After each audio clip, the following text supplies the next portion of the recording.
viene realmente de una historia un poco más larga. La universidad tiene 365 años de existencia. En este año precisamente estamos cumpliendo 365 años. Eso quiere decir que el Rosario se fundó aquí en Santa Fe de Bogotá en la época de la colonia.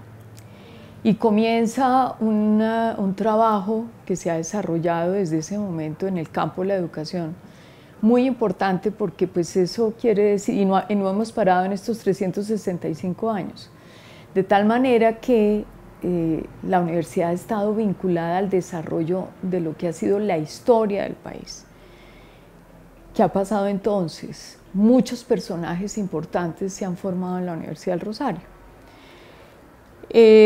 A finales del siglo XVIII vamos a tener que el Rosario tiene una élite intelectual muy importante que se va a formar alrededor de Mutis, de José Celestino Mutis.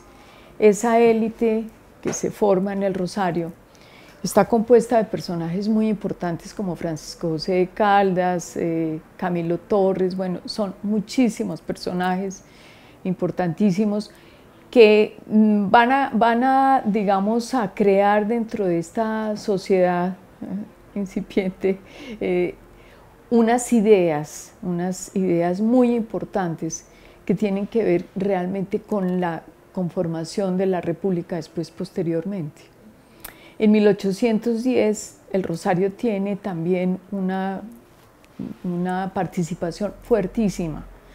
¿Por qué? Porque los hechos del 20 de julio de 1810 tienen que ver con un almuerzo que se daba aquí en el Rosario y los hermanos Morales, quienes van a pedir el prestado, el famoso florero de Llorente, pues eran también egresados del Rosario.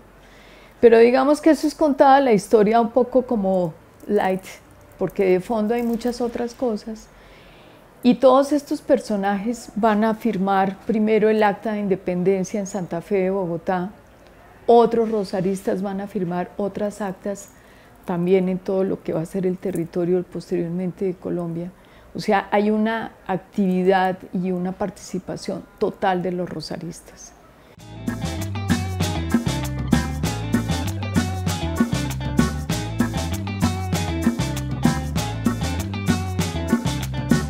Hay un listado interesante que se levantó y que se ha venido trabajando de las mujeres que participaron en el proceso independentista. Eso sí, y sí tuvieron mucho que ver con el Rosario, pues tan es así que nosotros en ese listado aparecieron nombres muy interesantes, muy importantes, que de golpe la gente no había tenido en cuenta. En el 2010 nosotros hicimos una exposición sobre todo el inicio del proceso independentista y de la conmemoración de 200 años del bicentenario de la independencia. De tal manera que, digamos, sí tenemos ese recuento. Hace poco también hicimos una exposición sobre algunas mujeres que participaron en el proceso independentista, pero visto desde otra faceta, y era toda una serie de cartas y de documentos que hay en el archivo histórico nuestro, es maravilloso, donde se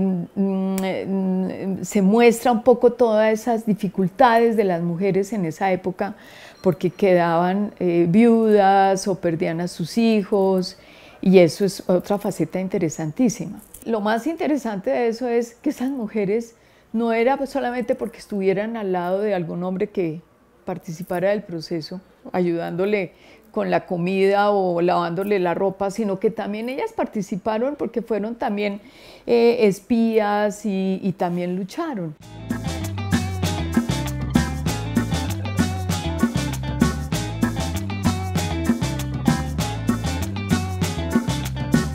Hay otra historia que pues mucha gente nombra y es el tema de la pola, pero pues estamos hablando 6 años después de que se inicia el proceso independentista.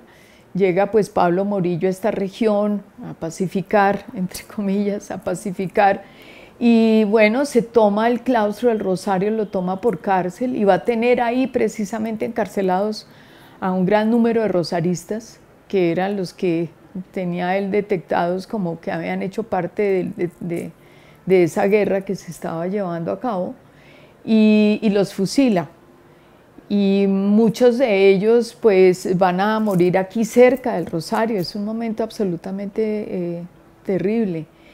Entre las personas que él va a tener encarceladas va a estar la Pola.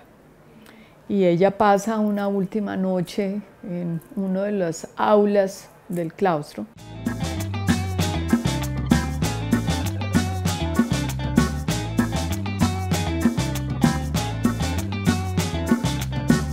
A mí me parece más importante es ver la participación de la mujer en general. A mí me parece que eso es lo que hay que mostrar, que lo que hay que recalcar. Porque digamos que siempre pensar que la mujer era porque acompañaba al hombre, pues eso creo que estamos mal si estamos pensando de esa manera.